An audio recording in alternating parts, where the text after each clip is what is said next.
உணவு நம்ம எல்லாரோட வாழ்க்கையிலுமே இன்றியமையாத ஒரு விஷயமா இருக்கு. ஆனா நம்மளுடைய உணவு தேர்வுகள் பூமிக்கு நன்மை செய்யக்கூடியதா இருக்கா? வணக்கம், நான் சஜானா ஹுசைன். நீங்கள் பார்த்து கொண்டிருப்பது ஈகோ இந்தியா நிகழ்ச்சி.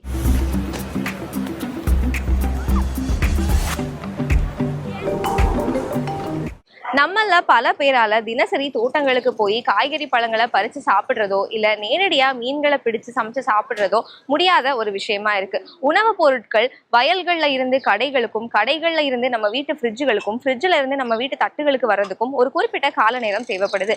இந்த காலத்துல உணவை பதப்படுத்த வேண்டிய அவசியம் ஏற்படுது. உணவை பதப்படுத்துறதுனால ஊட்டச்சத்து குறைந்து அதோட ஆரோக்கியம் மிகப்பெரிய கேள்விக்குறியா இருக்கு. ஆனா ஆரோக்கியத்துக்கு எந்த வகையிலையும் கேடு விளைவிக்காத, ஊட்டச்சத்தை குறைக்காத ஒரு மரபார்ந்த பதப்படுத்தக்கூடிய முறையை தான் நம்ம இந்த தொகுப்புல பார்க்க போறோம். ராமேஸ்வரத்தில் உள்ள பாம்பன் தீவுக்கு அருகில் இருக்கும் கடற்பகுதியில் பவளப்பாறைகளில் பல பொக்கிஷங்கள் இருக்கின்றன. இந்தியாவுக்கும் இலங்கைக்கும் நடுவில் இருக்கும் ஜலசந்தியில் தமிழ்நாட்டின் தென்பகுதியில் இந்த தீவு இருக்கிறது.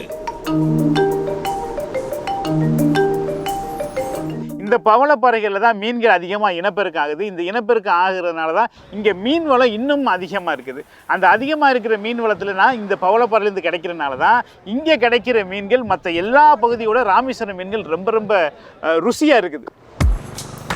இங்கு இருக்கும் எல்லோருக்கும் ஆண்டன் தீனாவை தெரியும். இவர் மீன்களின் மூலம் வாழ்வாதாரத்தை உருவாக்கி கொள்கிறார்.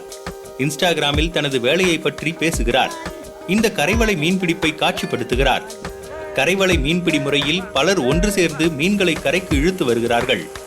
இந்த யுக்தி பல தலைமுறைகளாக சொல்லித்தரப்படுகிறது.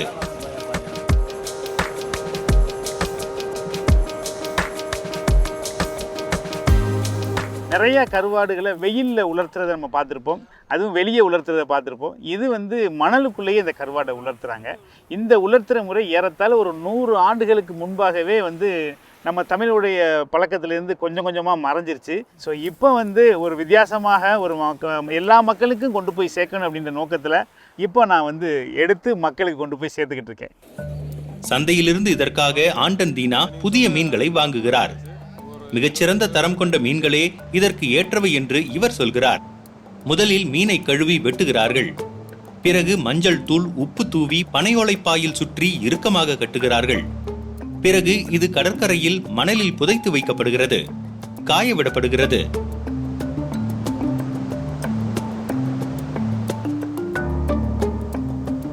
கருவாடுனாலே எல்லாருக்குமே என்னன்னா மீன் கெட்டு போயிட்டுனா கருவாடு. ஆனால் நம்ம அந்த முறையை மாற்றணும், எல்லாராலையும் கருவாடு சாப்பிடப்படணும், எல்லாராலையும் வாங்கணும் அப்படின்ற நோக்கத்தில் தான் இந்த கருவாடை நல்ல ஃப்ரெஷ்ஷான முறையில் செஞ்சு கொடுப்போமே அப்படின்னு ஒரு மாற்றத்தை நான் முதலாக கொண்டு வந்தேன். ஆண்டன் தீனாவின் நிறுவனம் இந்தியா முழுக்க கருவாடு விற்கிறது. ஒவ்வொரு மாதமும் 2 டன் கருவாடு விற்கப்படுகிறது. இதற்கு 1000 முதல் 2000 ரூபாய் வரை விலை இருக்கும். நம்ம பட்டறை கருவாடு நம்ம குழிக்குலேருந்து எடுத்ததுக்கப்புறம் அதை கஸ்டமர், அதாவது நம்மளுடைய வாடிக்கையாளர் 1/4 கிலோ, அரை கிலோ, 1 கிலோ இப்படி கேட்பாங்க. அவங்க என்ன கேட்குறாங்களோ அந்த அளவுக்கு அந்த கருவாடை வெட்டி கட் பண்ணிவிட்டு பேக் பண்ணி அவங்க கொடுக்குற முகவரிக்கு நம்ம கொரியர் மூலமாக அனுப்பிச்சி வைக்கிறோம். அதாவது இந்த வெற்றியை பெற ஆண்டன் தீனா கடுமையாக உழைத்திருக்கிறார். ஏனென்றால் இவருக்கு உடல் சவால் இருக்கிறது. இவரால் நடக்க முடியாது. சமூக ஊடகத்தில் தான் சந்தித்த சவால்கள் பற்றி இவர் வெளிப்படையாக பேசுகிறார். இவர் நிறுவனத்தின் வெற்றி இவருக்கு மரியாதையை தேடி தந்திருக்கிறது. ஒரு காலத்தில் இவர் ஒதுக்கி வைக்கப்பட்டிருக்கிறார். நிறைய இடத்துல கூப்பிட மாட்டாங்க. ஆனால் அதுக்கப்புறம் பார்த்தீங்கன்னா நம்ம இந்த வேலை பார்த்ததுக்கப்புறம் நம்மளும் சம்பாதிக்கிறோம், நம்மளும் ஒரு இடத்துல போய் நம்ம பொருள் காசு கொடுத்து வாங்கி சாப்பிட்றத பார்க்கையில் எல்லாருமே என்ன நினைக்கிறாங்க, அப்போ அவனும் வளர்ந்துட்டான், நம்ம அவனையும் ஒரு ஃபங்க்ஷனுக்கு கூப்பிடணும். இப்போது பலவிதமான மீன்களை கருவாடாக மாற்றுகிறார். பல பணியாளர்களோடு இந்த வணிகம் நன்றாக நடக்கிறது. தனது கருவாடுகளை சமைக்கும் முறைகளையும் சமூக ஊடகத்தில் பகிர்ந்து கொள்கிறார். பல நூற்றாண்டுகளுக்கு முன்பு இருந்த வழக்கப்படி இந்த மீன்கள் தமிழ்நாட்டில் தென்பகுதியில் காய வைக்கப்படுகின்றன.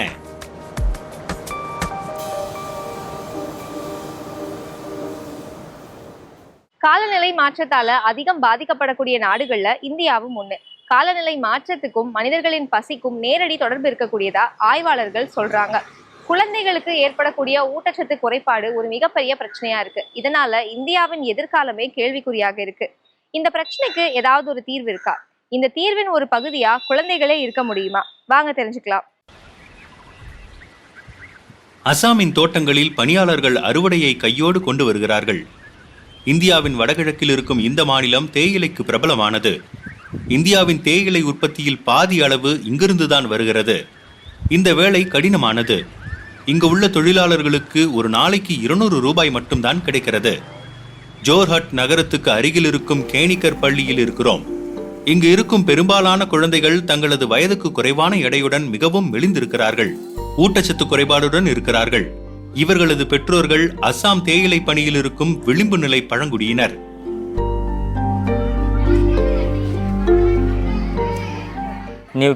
தேயிலை தோட்டத்தில் வேலை செய்பவர்களால் தங்களது குழந்தைகளுக்கு ஒரு நல்ல உணவை வாங்கி தர முடியாது. கையில் இருப்பதை வைத்து அவர்கள் உணவு தருகிறார்கள். இது வளரும் குழந்தைகளுக்கு போதாது.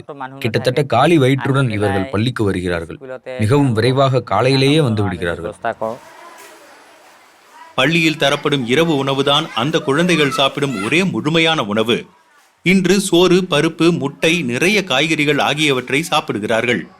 தங்களது சொந்த பள்ளி தோட்டத்தில் இவர்கள் காய்கறிகளை வளர்க்கிறார்கள். சேப்பங்கிழங்கு, மதுசொலாங், கத்திரிக்காய், பரங்கிக்காய், விளாம்பழம் போன்ற பல காய்கறிகள் மற்றும் பழங்கள் கொண்ட பொக்கிஷம் அது. பெங்களூருவைச் சேர்ந்த நரிஷ் ஸ்கூல்ஸ் அமைப்பு என்ற தொண்டு நிறுவனம் பள்ளி தோட்டத்தை நடத்துகிறது.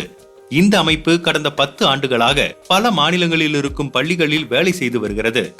சத்தான சரிவிகித உணவை சாப்பிடுவதற்கு குழந்தைகள் ஆசைப்பட வேண்டும் என்பதே இந்த அமைப்பின் நோக்கம்.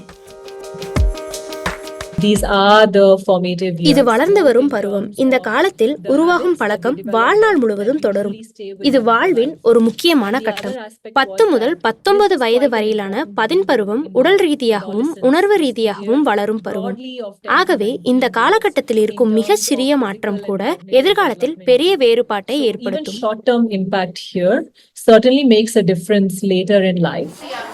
குழந்தைகள் விளையாட்டின் மூலம் கற்றுக்கொள்கிறார்கள். பழங்கள், காய்கறிகளில் எவை சத்துள்ளவை, பலதரப்பட்ட உணவை சாப்பிடுவது ஏன் முக்கியம், காய்கறிகளுக்கு இருக்கும் ஊட்டச்சத்து மதிப்பு என்ன, நிறைய இனிப்பு சாப்பிடாமல் தவிர்ப்பது ஏன் நல்லது, கேக்கை விட கேரட் ஏன் நல்லது.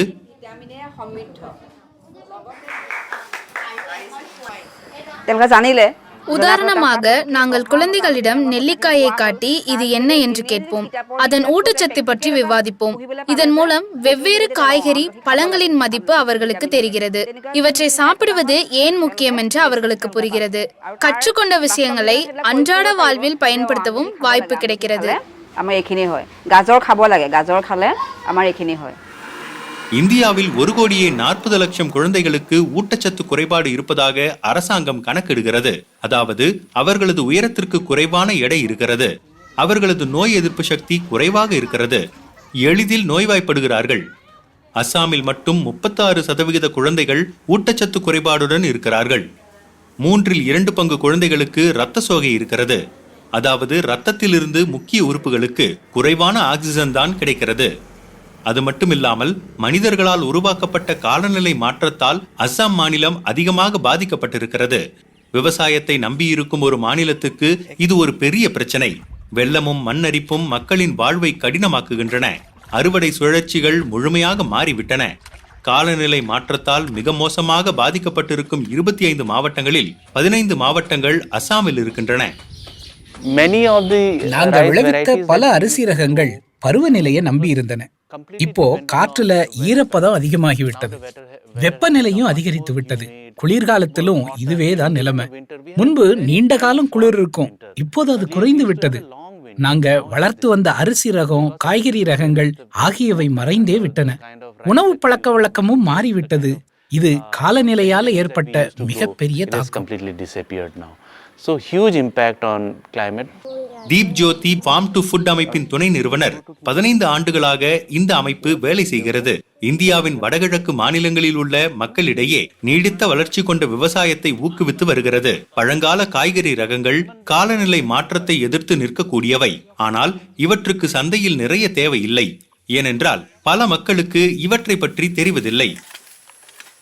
நாம் என்ன சாப்பிடுறோம் என்பதை சந்தை தான் தீர்மானிக்குது. எதை வளர்க்க வேண்டும் என்பதையும் சந்தை தான் தீர்மானிக்குது. இந்த இனம் இதனால் தான் வளர்க்கப்படுகிறது. மக்களில் ஒரு சிலருக்கு மட்டுமே இதை அடையாளம் தெரியும். முந்தைய தலைமுறையினர் 101 வகை காய்கறிகளை அடையாளம் காண்பார்கள். ஆனால் இப்போது இளையோர் இந்த காய்கறிகளை மீண்டும் கிச்சன் தோட்டத்துக்கு கொண்டு வந்திருக்கிறாங்க. நர்சிங் ஸ்கூல்ஸ் அமைப்பு போன்ற அமைப்புகளுடன் இணைந்து செயல்படுவதன் மூலம் ஃபார்ம் டு ஃபுட் அமைப்பு இந்த நிலையை மாற்ற நினைக்கிறது. உதாரணமாக, இவர்களுடன் சேர்ந்து நடத்தப்படும் பள்ளி தோட்டங்கள் சூழ்நிலைக்கு ஏற்ப தகவமைத்துக் கொள்ளும் பல காய்கறி ரகங்களை வளர்க்கின்றன. இவை காலநிலை மாற்றத்தின் பாதிப்புகளையும் தாங்கக்கூடியவை. எல்லாவற்றுக்கும் மேலாக இங்கு கற்பதை குழந்தைகள் வீட்டுக்கும் எடுத்து செல்கிறார்கள். காய்கறிகளை வளர்ப்பது இலகுவானது என்பதையும் உணர்கிறார்கள். இதை அமல்படுத்துபவர்கள் எங்களிடம் என்ன சொல்கிறார்கள் என்றால், காய்கறிகள் பிடிக்காத குழந்தைகள் கூட அவற்றை வளர்த்த பின்பு ஒரு ஆர்வத்துடன் இருக்கிறார்கள். தானே வளர்ப்பதால் அவை சுவையானவை என்று குழந்தைகள் நினைக்கிறார்கள். இது நடத்தையை மாற்றுகிறது. காய்கறிகளே வேண்டாம் என்ற நிலையிலிருந்து காய்கறிகள் சுவையானவை என்ற ஒரு வாழ்க்கை மாற்றத்துக்கு வருகிறார்கள்.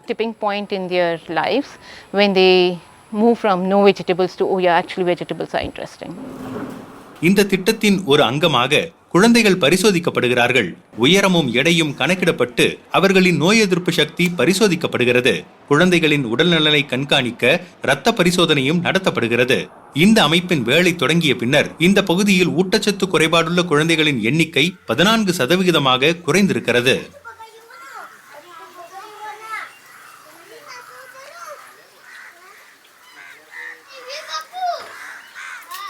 இந்த நிகழ்ச்சியில நீங்க எந்த மாதிரியான விஷயங்களை பார்க்கணும்னு நினைக்கிறீங்க? எங்களுக்கு அதை தெரியப்படுத்துங்க. அடுத்த வாரம் மீண்டும் சந்திப்போம். நன்றி.